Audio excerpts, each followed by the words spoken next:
اعوذ باللہ من الشیطان الرجیم، بسم اللہ الرحمن الرحیم۔ تو آج کا جو ہمارا ٹاپک ہے وہ ہے Muslim scientist and their contribution. Muslim scientist contributed a lot of knowledge in the field of biology and medicine، کہ جو مسلم سائنٹسٹ ہے اس نے بہت کام کیا تھا بیالوجی کے فیلڈ میں بھی اور میڈیسن کے فیلڈ میں۔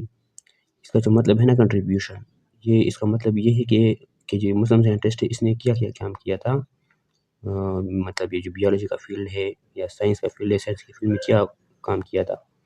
تو مسلم سائنٹسٹ نے اے لاٹ آف نالج، اس کے پاس اس نے بہت زیادہ نالج اس نے حاصل کیا تھا بیالوجی کے فیلڈ سے اور میڈیسن کے فیلڈ سے۔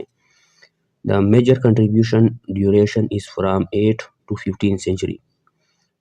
یہ جو اس کا دوران تھا 8 سے لے کر 15 سینچری میں اس نے بہت سارا کام کیا تھا۔ مسلم سائنٹسٹ ہے، اس نے جو کام کیا تھا وہ 8 سے لے کر 15 سینچری میں بہت زیادہ کام ہوا تھا۔ سم فیمس مسلم سائنٹسٹ آر، کچھ جو مسلم سائنٹسٹ ہیں وہ نیچے دیے گئے ہیں۔ جو سب سے پہلا ہے وہ ہے Jabir bin Hayyan. He was born in Iran, he practised medicine in Iraq. Jabir bin Hayyan جو ہے وہ ایران میں پیدا ہوا ہے۔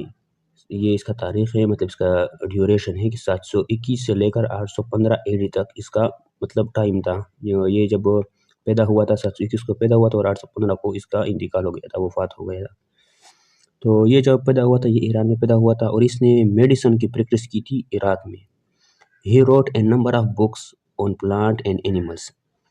جابر بن حیان نے بہت ساری کتابیں پلانٹ کے بارے میں بھی اور اینیمل کے بارے میں لکھی تھی، لیکن اس کی جو فیمس بک تھی، the famous book is النباتات and الحیوان۔ النباتات، نباتات یہ اپنے لفظ سے ہی ظاہر ہے، نباتات کا مطلب ہے پلانٹس، اور الحیوان، حیوان کا مطلب ہے اینیملز۔ تو یہ دو اس کے فیمس بک تھے۔ He was an astronomer, pharmacist, physician, philosopher and engineer. وہ اسی فیلڈ میں یہ جو ادھر آپ مینشن کیا ہوا ہے کہ اسٹرانومر بھی تھا، فارماسسٹ بھی تھا، فزیشین بھی تھا، فلاسفر بھی تھا اینڈ انجینئر بھی تھا۔ جابر بن حیان کو ان سب فیلڈ میں عبور حاصل تھا۔ عبد الملک آسمائی، یہ ہے ہمارا سیکنڈ۔ ابھی جو عبد الملک آسمائی ہے اس کا جو ڈیوریشن ہے وہ 740 سے لے کر 828 AD تک ہے۔ ہی واز برن ان بصرہ، یہ بصرہ میں پیدا ہوا ہے۔ He was specialist in animal sciences. عبد الملک آسمائی جو ہے یہ اینیمل سائنسز میں اسپیشلسٹ تھے۔ He wrote many books on animal and plants. اس نے اینیمل اور پلانٹ کے بارے میں بہت ساری کتابیں لکھی تھی۔ ہز بکس کنٹین الخیل اباؤٹ ہارسز، الابل اباؤٹ کیمل، الشاء اباؤٹ شیپ، الوحوش اباؤٹ وائلڈ اینیملز۔ یہاں پر جو سی کتابیں ہیں یہاں پر مینشن کیا ہوا ہے کہ الخیل، الخیل جو ہے یہ گھوڑوں کے بارے میں ہے، الابل یہ اونٹ کے بارے میں ہے، الشاء یہ شیپ کے بارے میں ہے، الوحوش یہ جو ہے یہ جنگلی جانور کے بارے میں ہے، وائلڈ اینیمل کے بارے میں ہے۔ اور اس کا جو فیمس بک تھا وہ ہے خلق الانسان، وہ اس کا فیمس بک ہے۔ اس کے بعد بات آتی ہے ابو علی سینا کی۔ یہ 980 سے لے کر 1037 AD تک اس کا ٹائم ہے۔ He was born in Bukhara. He was among the greatest Muslim scientists. یہ بخارا میں پیدا ہوا ہے اور یہ جو ہے مسلم سائنٹسٹ میں سب سے عظیم، مطلب سب سے اس نے مطلب زیادہ کام کیا ہے، اوروں نے بھی کیا ہے لیکن اس نے بھی بہت سارا کام کیا ہے، اور اس کا جو کام تھا وہ میڈیسن کی فیلڈ میں بہت زیادہ ہے۔ His valuable contribution is in the field of medicine. He worked on the structure, function and diseases of eyes. یہ جو ابو علی سینا نے جو کام کیا ہے وہ آئیز، آنکھوں کے سٹرکچر، فنکشن اور ڈیزیز کے بارے میں بہت کام کیا ہے، اور اس کا جو فیمس بک ہے وہ ہے القانون فی الطب۔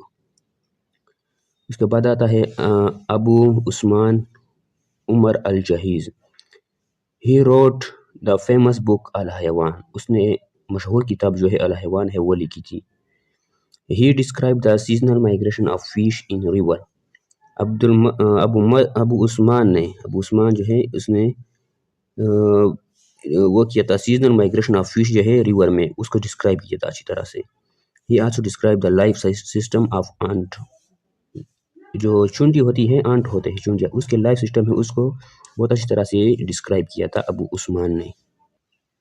اس کے بعد جو آتا ہے وہ آتا ہے الفارابی۔ اس کا ہے 870 سے لے کر 950 AD تک اس کا ٹائم ہے۔ He wrote 2 books, Kitab al-Nabatat and Kitab al-Hayawanat.